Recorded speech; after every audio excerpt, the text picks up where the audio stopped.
They say some names carry music in their blood. Names that don't just show up on record sleeves, but echo through family dinners, church halls, and late night radios. LeVert was one of those names. Three young men barely out of their teens stepped into the spotlight carrying a sound that felt older than their years. Deep, soulful, heavy with emotion.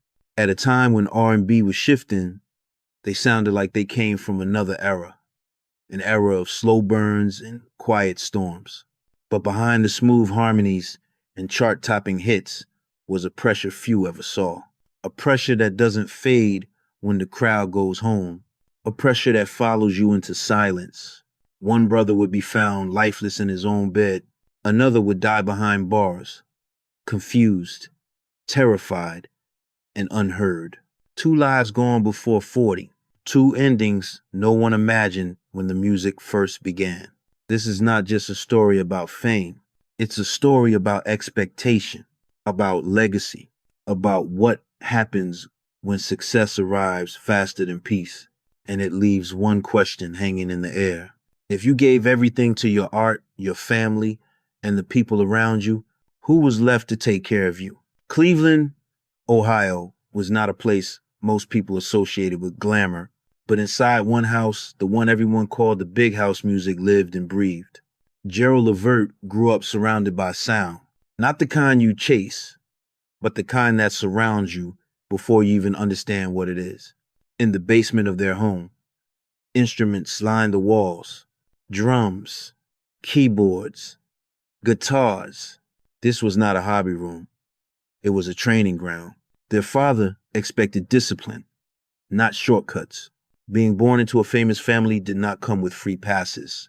If anything, the standard was higher. Mistakes were corrected. Songs were rewritten. And almost good enough was never enough. Gerald was the one who took it seriously first. Even as a child, his focus was different. While others played, he listened. He studied emotion. He wasn't chasing applause, he was chasing truth in sound. Sean was different, more physical, more drawn to sports than microphones. Music was not his dream, but Gerald insisted he belonged, not out of ego, but loyalty. Gerald didn't see a group without his brother in it. By their teenage years, talent began to pull others in. That's when Mark Gordon entered the picture. Different school, different background, but the same hunger. Once they started creating together, the chemistry was impossible to ignore.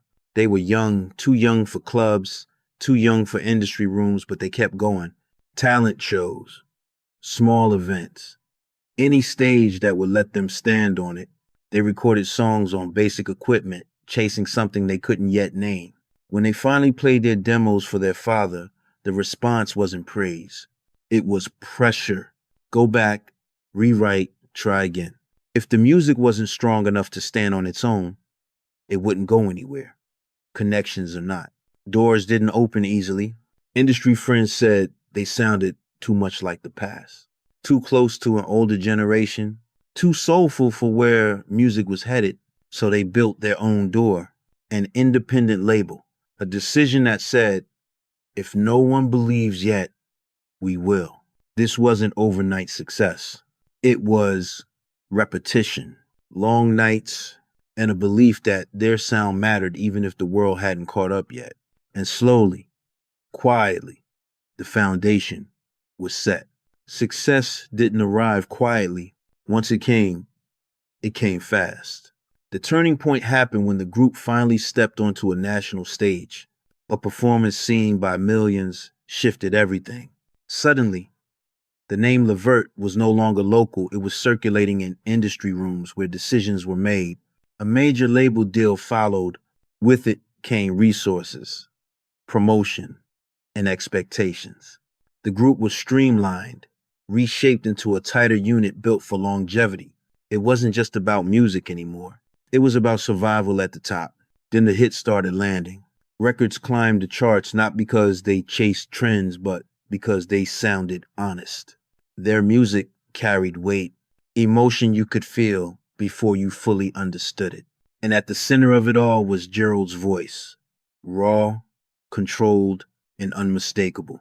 When Casanova hit, everything changed. It crossed boundaries. R&B fans embraced it. Pop audiences followed. The song didn't just play at parties, it defined them. It lived on radio, in films, and on dance floors far beyond the United States. Behind the scenes, the ambition expanded. Gerald and Mark formed a production camp, quietly shaping hits for others, writing, producing, guiding. They weren't just performers anymore, they were architects of the sound. Collaborations multiplied. Tours stacked on top of tours. Different cities every night. Different faces. Same pressure. Then came another leap blending R&B with hip hop before it was common. A bold move that widened their reach and placed them ahead of the curve. They weren't following culture. They were helping create it. Albums went gold. Singles went number one. The group became a fixture of late 80 seconds and early 90 seconds black music. From the outside, it looked perfect. Youth, fame, influence. But the higher they climbed, the heavier everything became. Schedules tightened, expectations grew louder, and the space to breathe slowly disappeared. This was the peak, and like many peaks, it came with a price no one could see yet. At some point, success stopped feeling shared. It started feeling divided. As the group's momentum slowed, Gerald's star continued to rise. People around him said it out loud, sometimes gently, sometimes not. He was bigger than the group now. The industry saw it. The label saw it. And eventually, the pressure forced a choice. Gerald stepped into his solo career with confidence, and the results were immediate. Chart-topping singles, platinum success. Critical praise that had eluded him for years finally arrived. But inside the group, the shift hurt. Mark and Sean wanted LeVert to stay whole. They didn't want a replacement. They didn't want a new lead voice. And they didn't want to watch the thing they built slowly drift apart. Attempts to keep the group alive followed. Albums were made, tours were planned, but the chemistry wasn't the same. By the late 1990 seconds, the fractures became impossible to hide. Creative disagreements turned personal, blame replaced collaboration, and when the final group album failed to connect, relationships collapsed with it. Mark walked away. Years passed without a word. A partnership that once felt unbreakable dissolved into silence. Gerald, meanwhile, never stopped moving. If anything, he moved faster. New groups, new albums, new tours. He worked as if slowing down might let something catch up to him. But the body keeps score. Chronic pain followed old injuries. Sleep became difficult. Stress stacked from every direction. Family, responsibilities, financial pressure, and a music industry that was changing faster than he could control. Then came the legal trouble. A confrontation with police that played out in two very different versions. Charges were filed. Some were later dropped. But the damage to his peace and public image was already done. In November of 2006, Gerald LeVert was found unresponsive in his home. He was 40 years old. The medical examiner ruled his death accidental. A combination of prescription medications, underlying health issues. A system pushed too far, too long for the world. It was shocking. For those closest to him, it was devastating and painfully complicated because no one believed he meant to leave. They believed he was just trying to survive another night. When Gerald LeVert died, the reaction wasn't limited to fans of R&B. It rippled through Black America in a way that felt personal. His voice had been a companion at weddings, in cars after midnight, in moments when words were hard to find. His passing forced uncomfortable questions about pressure, about health, and about how much the industry really protects the people who carry it forward. When the Grammy finally came, it arrived too late. Awarded after his death, it felt less like celebration and more like regret. A reminder that recognition often comes only after silence. Then, just as the family was still grieving, tragedy struck again. Sean LeVert's death pulled the focus away from fame and directly onto the American system itself. This wasn't about music anymore. This was about incarceration, medical neglect, and how quickly a human being can disappear behind procedure. Sean entered jail with prescribed medication he depended on daily. It was taken from him. Requests for help were delayed. Symptoms were misunderstood or ignored. Hallucinations followed. Fear followed. Restraints followed. And then his heart stopped. The official ruling said natural causes, but for many watching, it didn't feel natural at all. The lawsuit that followed wasn't just about compensation. It was about accountability. When the family won, it forced a change. New intake, screenings, new standards, new rules meant to prevent another ending like Sean's. In that way, his death became a line in the sand. Internationally, people saw something familiar.